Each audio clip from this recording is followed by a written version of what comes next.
cinema fans, this is Jaime En Fuego, and you are on Enfuegotainment, where I cover the hottest entertainment with an edge, baby. And that's right, we are in the midst of the month of October, my favorite month of the year, and that's because the weather is getting nicer and everything is so spooktacular. So I thought to myself, what better than to go through every episode of Tales from the Crypt. There's 93 episodes in this amazing anthology series, which means 3 a night breaks down to 31 days perfectly. It made sense, and so that's why I'm doing it, right?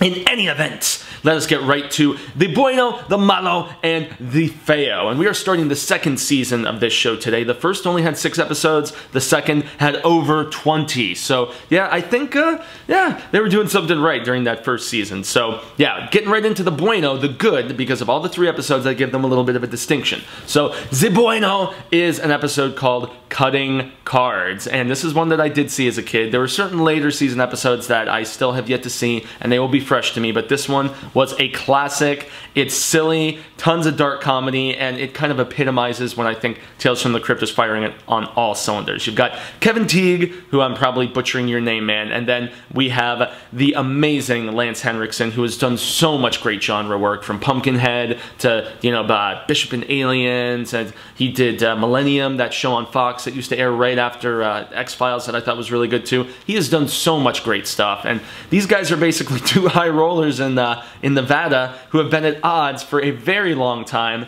and so they decide what better than to have a, like, all bets are off type thing, and yeah, see who is going to leave town as the loser and leave town forever. And they keep upping the stakes. It's pretty crazy. It gets bloody, I must admit, and it's just fun. The acting is great. Walter Hill was once again brought back. He directed an episode in the first season, and he's most notably known for doing stuff like, you know, The Warriors and Another 48 Hours, and I mean, he's done lots of Western type stuff, and this has a Western type feel to it. He also did Last Man Standing, which was kind of like a neo-Western, you know, in the period piece in the 50s or something. Anyway, long story short, amazingly directed, and it's a lot of fun.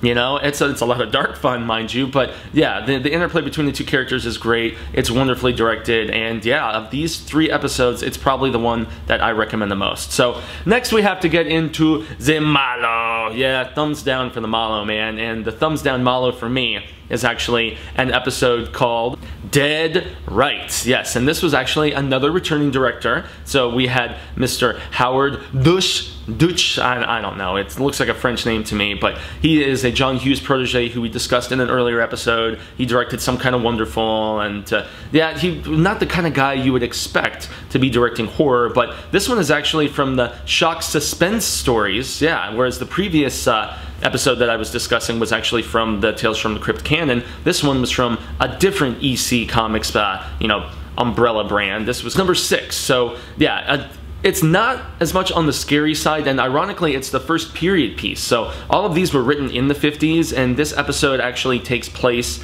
in the 50s. It's like period specific, and you've got Demi Moore, who she was pretty much just about to get as big as you could imagine. She had Ghost coming later this summer in 1990, which was when this episode came.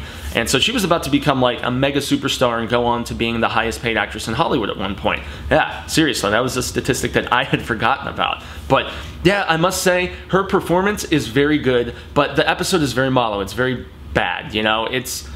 She's a gold digger, you know, we make that Kanye reference again, but yeah, she's seeing a fortune teller and getting some interesting advice. The twist is good. Every Tales from the Crypt episode has a twist at the end, or at least a twist of some sort. I guess the previous episode that we discussed on the BUENO, the Cutting Cards, not so much. But yeah, this one, the twist is just kind of lackluster. I mean, it's a little unexpected, but she's a gold digger, so you know she's going to get what she deserves to some degree, and without spoiling too much, she gets associated with a fatty, and yeah, I'm not going to divulge much more than that. It's worth watching. I mean, it's entertaining, but as far as Tales from the Crypt quality episodes go, it can't even hold a candle to the Cutting Cards episode that we already mentioned today. So finally here for October 3rd, for the 3rd episode of my Tales from the Crypt coverage, we come to our last episode, which is, it's the FEO for the sheer fact that it's just so oddly ugly and weird. You know, it's called The Switch. It's directed by Arnold Schwarzenegger, of all people, who actually makes a guest cameo at the beginning of the episode, and he's like trying to pump up the Crypt Keeper.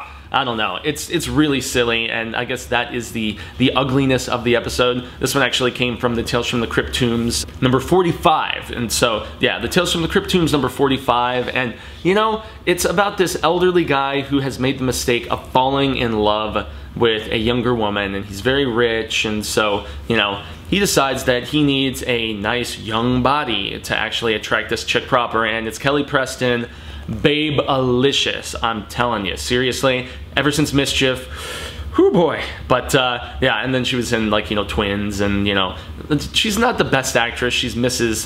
John Travolta, but, you know, she does okay in this. She's the very typical late 80s, early 90s babe, and, you know, she's a little superficial, and so that's why this guy, he hasn't told her about his money. He's like, she likes me for me, not because I hang out with Leonardo or whatever, or have like a butler who's British and talks with an awesome accent. But yeah, so he goes to a mad scientist who basically is gonna give him a new face and a new body, and yeah, it's Feo for the sheer fact that, like I said, the progression of the episode, it gets ugly, not in like a gross out way, just a weird way, a like head scratcher type way, and I don't know, just the logic of this guy. There's that old saying about love makes you do effed up things. Yeah, well, he made a mistake here. So, you know, he's pursuing love, and yet gradually things changed. Let's not spoil anything. So yeah, there you have it. This was October 3rd and the first 3 episodes of Tales from the Crypt Season 2. Not bad, you know, but I must admit, with some of the quality in the first season, these first 3 episodes, I thought, as a whole, even the cutting cards one that I designated as bueno, all of these were just kind of okay. So yeah, I'm hoping for better in the later episodes here in Season 2. So I, Jaime En Fuego, extend a grande gracias to all of you horror fans that have decided to check us out here. I urge all of you to also check out The Horror Show at thehorrorshowchannel.com. That's where I do all of my regular spooktacular coverage that's not on Enfuegotainment with my homies Cecil Laird, Marcia Parker, and Susie Van Slata. Shout out, girl. So in any event, guys, I look forward to seeing you tomorrow, mañana, October 4th, where we will be talking about more Tales from the Crypt Season 2. So until then, I extend that grande gracias once more, and look forward to seeing all of you Sin Amigos soon. Adios.